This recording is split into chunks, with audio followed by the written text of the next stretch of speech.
Hello, good morning everyone. So ನಾನು ಇಲ್ಲಿ video ಮಾಡ್ತಾ ಇರೋ ಒಂದು ಉದ್ದೇಶ ನೋಡಿದ ತಕ್ಷಣ ಗೊತ್ತಾಗಿರುತ್ತೆ ತಮ್ನೈಲು. ಅದು ಸೌಜನ್ಯಕ್ಕೆ ನಮ್ಮ ಬೆಂಬಲ. ಆ್ಯಕ್ಚುಲಿ ನಾವು ಆರ್ಟಿಸ್ಟ್ ಫ್ಯಾಮಿಲಿ, ಹಾಗಾಗಿ ನಮ್ಮ ಒಂದು ನೋವು ಅಥವಾ ನಮ್ಮ ಒಂದು ಅಸಹಾಯಕತೆನ ನಾವು ಈ ವಿಡಿಯೋದಲ್ಲಿ ಜಸ್ಟ್ ಒಂದು ಆರ್ಟಾಗಿ ಬರೆದುಬಿಟ್ಟು ಅದನ್ನು ನಾವು ಎಕ್ಸ್ಪ್ರೆಸ್ ಮಾಡ್ತಾ ಇದ್ದೀವಿ. ನ್ಯಾಯ ಸಿಗಲೇಬೇಕೆಂಬುದು ಆಕ್ರೋಶ ಇದೆ, ಆದರೆ ವ್ಯಕ್ತಪಡಿಸಲು ನಾವು ಅಸಹಾಯಕರು, ನಿಜವಾಗ್ಲೂ ಅಸಕ್ತರು ನಾವು. ಯಾಕಂದರೆ ಕಾನೂನಿಗೆ ಬೇಕಾಗಿರೋದು ಸಾಕ್ಷಿ ಬೇಕು, ಅಲ್ಲಿ ನೋಡಿದ್ರೆ ಸಾಕ್ಷಿ ಇಲ್ಲ ಅಂತ ಹೇಳ್ತಾ ಇದ್ದಾರೆ. ಹಾಗಾಗಿ ನಾನು ದೇವರಲ್ಲಿ ಬೇಡ್ಕೊತಾ ಇದ್ದೀನಿ ಈ ರೀತಿ ಯಾವುದಾದ್ರೂ ಒಂದು ರೂಪದಲ್ಲಿ ನ್ಯಾಯ ಸಿಗಲಿ ತಂದೆ, ಆ ಆತ್ಮಕ್ಕೆ ಶಾಂತಿ ಸಿಗಲಿ ಅಂತ ಅಂದ್ಬಿಟ್ಟು ನಾವು ಬೇಡ್ಕೊಂಡು ಈ ಕೆಲಸ ಮಾಡ್ತಾಯಿದ್ದೀವಿ. ಸೊ ಏಕೆಂದರೆ ನಮ್ಮ ಸೌಜನ್ಯ ನಮ್ಮ ಮನೆ ಮಗಳು ಅನ್ನಿಸ್ತಾ ಇದೆ, ತುಂಬ ಅನ್ನಿಸ್ತಾ ಇದೆ. ಯಾಕಂದರೆ ನಮಗೆ ಆ ಯೋಚನೆಗಳು ಪ್ರತಿ ನಿಮಿಷ ಕಾಡ್ತಾ ಇರುತ್ತೆ, ಇದಕ್ಕೆ ನ್ಯಾಯ ಸಿಗುತ್ತಾ ಇಲ್ವಾ ಅಂತ ಅಂದ್ಬಿಟ್ಟು ನಾವು ನಿಜವಾಗ್ಲೂ ಒಂದೊಂದು ನಿಮಿಷನೂ ಯೋಚನೆ ಮಾಡ್ತಾಯಿದ್ದೀವಿ. ಅಷ್ಟು ಬೇಜಾರಾಗುತ್ತೆ. ಅವಳ ಆತ್ಮಕ್ಕೆ ಶಾಂತಿ ಸಿಗಲಿ, ಅವ್ರ ಮನೆಯವ್ರಿಗೆ ಒಂದು ನೆಮ್ಮದಿ ಸಿಗಲಿ ಅಂತ ಅಂದ್ಬಿಟ್ಟು ನಾನು ಬೇಡ್ಕೊತಾ ಇರ್ತೀನಿ. ಸೊ ನಾನು ಈ ವಿಡಿಯೋದಲ್ಲಿ ತುಂಬ ಥ್ಯಾಂಕ್ಸ್ ಹೇಳಬೇಕು. ಯಾರಿಗೆ? ಗಿರೀಶ್ ಮಠಣ್ಣನವ್ರಿಗೆ, ಸಮೀರ್ ಎಮ್ ಡಿ ಅವ್ರಿಗೆ, ಥರ್ಡ್ ಐ ಸರ್ಗೆ, ಮತ್ತು ಕೂಡ್ಲ ರಂಪಾಪೇಜು ಅವರಿಗೆ, ಮತ್ತು ಮಹೇಶ್ ಟಿಮ್ಮರೋಡಿಯವರು. ರಿಯಲಿ ಅವರೆಲ್ಲ ಗ್ರೇಟ್. ಅವರೆಲ್ಲ ಇದ್ದಿದ್ದಕ್ಕೆ ಇಲ್ಲಿ ತನಕನೂ ಆ ಕೇಸು ಬದುಕಿದೆ. ಇಲ್ಲಾಂದರೆ ಯಾವತ್ತೋ ಮಣ್ಣುಪಾಲಾಗ್ಬಿಡೋದು, ಸೌಜನ್ಯ ಜೊತೆ ಅದೂ ಮಣ್ಣುಪಾಲಾಗ್ಬಿಡೋದು. ಸೊ ಅವರಿಂದ ಇದು ಈಗಲೂ ನಮ್ಮ ಜನ ಅದರ ಅವೇರ್ನೆಸ್ ಅಂದರೆ ಆ ರೀತಿ ಆಗ್ತಾ ಇರೋದು ತಿಳಿತಾ ಇದೆ.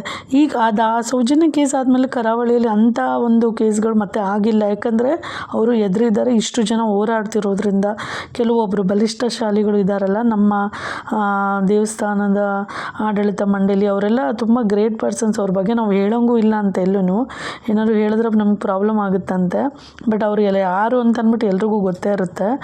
ಸೊ ಕರಾವಳಿ ಜನ ಯಾಕೆ ಏನು ಎಚ್ಚೆತ್ಕೊಳ್ತಾ ಇಲ್ಲ? ಇಷ್ಟೆಲ್ಲ ಅನ್ಯಾಯಗಳು ನಡೀತಿದ್ರು, ಅದಕ್ಕೆ ಯಾಕೆ ನೀವೇನು ಹೋರಾಟ ಮಾಡ್ತಿಲ್ಲ? ನಾವು ಇಡೀ ಪ್ರಪಂಚದಲ್ಲಿ ಪ್ರತಿಯೊಬ್ಬರು ಸೌಜನ್ಯ ಪರ ಹೋರಾಡೋರು ಇದ್ದಾರೆ, ನಿಮ್ಮ ಸಪೋರ್ಟ್ ಮಾಡ್ತಾರೆ. ದಯವಿಟ್ಟು ನೀವೆಲ್ಲರೂ ಶಕ್ತಿಯನ್ನು ತಗೊಳ್ಳಿ, ಏನಾದರೂ ಒಂದು ಯೋಚನೆ ಮಾಡಿ ಆ ಸಾವಿಗೊಂದು ನ್ಯಾಯ ಕೊಡಿಸಿ ಅಂತ ನಾನು ಬೇಡ್ಕೊತಿದ್ದೀನಿ.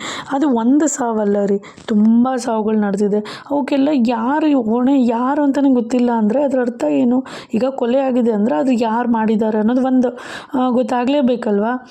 ಇಷ್ಟು ದಿನ ಆದರೂ ಗೊತ್ತಾಗ್ತಿಲ್ಲ ಅಂತಂದರೆ ನಾವಿಲ್ಲಿ ವ್ಯಕ್ತಿಗಳನ್ನಷ್ಟೇ ವಿರೋಧಿಸ್ತಾ ಇರೋದು. ಯಾರು ತಪ್ಪು ಮಾಡಿದಾರೋ ಆ ವ್ಯಕ್ತಿಗಳನ್ನ ಮಾತ್ರ ನಾವು ವಿರೋಧಿಸ್ತಿದ್ವಿ. ಅಲ್ಲಿರೋ ದೇವರನ್ನೆಲ್ಲ, ದೇವಸ್ಥಾನವಲ್ಲ, ಧರ್ಮವಲ್ಲ. ಯಾಕಂದರೆ ನಮ್ಮದು ಹಿಂದೂ ಧರ್ಮನೇ. ಸೊ ನಾವು ತಂದೆನ ನಂಬ್ತೀವಿ, ಮಂಜುನಾಥ ಸ್ವಾಮಿನ, ಅಣ್ಣಪ್ಪ ಸ್ವಾಮಿನ ನಾವು ಕಂಪ್ಲೀಟಾಗಿ ನಂಬ್ತೀವಿ. ದೇವ್ರಿದ್ದಾನೆ, ಅದು ನಮಗೂ ಗೊತ್ತು. ಆದರೆ ಅಲ್ಲಿ ಧರ್ಮ ಇಲ್ಲ, ಎಲ್ಲೋ ಹೋಗಿಬಿಟ್ಟಿದೆ. ನಿಜವಾಗ್ಲೂ ತುಂಬ ಬೇಜಾರಾಗ್ತಿದೆ. ಇದಕ್ಕೆ ಏನಾದರೂ ಒಂದು ನ್ಯಾಯ ಸಿಗಲಿ, ಈ ಕೇಸು ಇದಾಗಲಿ. ಆಮೇಲೆ ಸಂತೋಷ್ ರಾವ್ ಆಗಿರ್ಬೋದು, ಅವರೆಲ್ಲ ಎಷ್ಟು ಇಡೀ ಫ್ಯಾಮಿಲಿ ಸಫರ್ ಆಗಿದೆ. ಇಡೀ ಫ್ಯಾಮಿಲಿ ಅವಮಾನಗಳಾಗಿದೆ ಅವರಿಗೆ. ಇಲ್ಲಿ ಪ್ರಾಣ ಹೋಗಿದೆ, ಅಲ್ಲಿ ಮಾನ ಹೋಗಿದೆ. ಸೊ ಇವ್ರಿಗೆಲ್ಲ ಏನಾದರೂ ಒಂದು ನ್ಯಾಯ ಸಿಗಬೇಕಲ್ವ? ಇಷ್ಟು ವರ್ಷಗಳಾದರೂ ಸಿಗ್ತಾ ಇಲ್ವಲ್ಲ ಅಂತ ಅಂದ್ಬಿಟ್ಟು ರಿಯಲಿ ತುಂಬ ಬೇಜಾರಾಗ್ತಿದೆ. ಭ್ರಷ್ಟ ಅಧಿಕಾರಿಗಳು ಅನುಭವಿಸ್ತಾರೆ.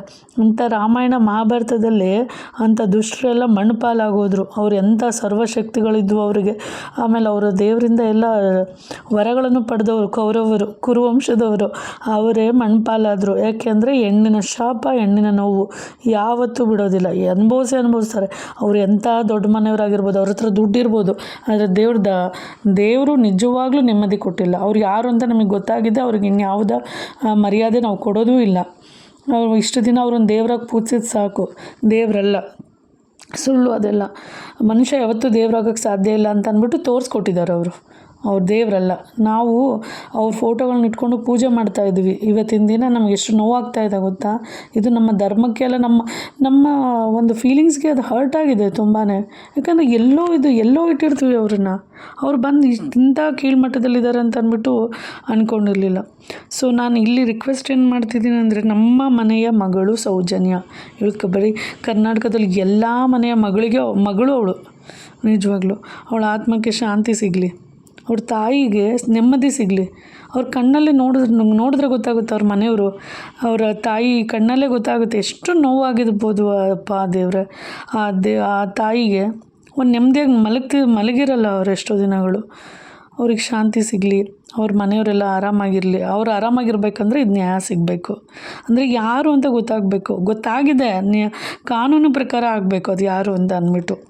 ಸೊ ಅದು ಗೊತ್ತಾಗಿ ದೇವರು ಯಾವುದಾದ್ರು ಒಂದು ರೀತಿಯಲ್ಲಿ ನಮಗೆ ನ್ಯಾಯ ಕೊಡಿಸ್ಲಿ, ಅಂದರೆ ನಮ್ಮ ಸೌಜನ್ಯಗೆ ನ್ಯಾಯ ಕೊಡಿಸ್ಲಿ. ಇದರಿಂದ ಎಲ್ಲರಿಗೂ ನಮ್ಮ ದೇವಸ್ಥಾನ ಅಂದರೆ ನಮ್ಮ ಧರ್ಮಸ್ಥಳದಲ್ಲಿ ಧರ್ಮ ಉಳಿಲಿ. ಅದು ಅಪವಿತ್ರ ಆಗಿದೆ. ಸೌಜನ್ಯಗಳು ಅಷ್ಟೇ ಅಲ್ಲ, ತುಂಬ ಜನರ ಸಾವಿಂದ ಅದು ಅಪವಿತ್ರ ಆಗಿದೆ. ಅದು ಪವಿತ್ರವಾಗಿ ಆಗಲಿ. ಸೊ ಈ ವಿಡಿಯೋ ಮುಖಾಂತರ ಕೇಳ್ಕೊತೀನಿ, ಎಲ್ಲರೂ ಸಪೋರ್ಟ್ ಮಾಡೋಣ, ಎಲ್ಲರೂ ಹೋರಾಡೋಣ. ಎಲ್ಲಾದರೂ ಹೋರಾಟ ಅನ್ನೋದ್ರೆ ಎಲ್ಲರೂ ಸೇರಿಕೊಂಡು ಹೋರಾಟ ಮಾಡಿ ನಮ್ಮ ಮಗಳಿಗೆ ನ್ಯಾಯ ಸಿಗಲಿ.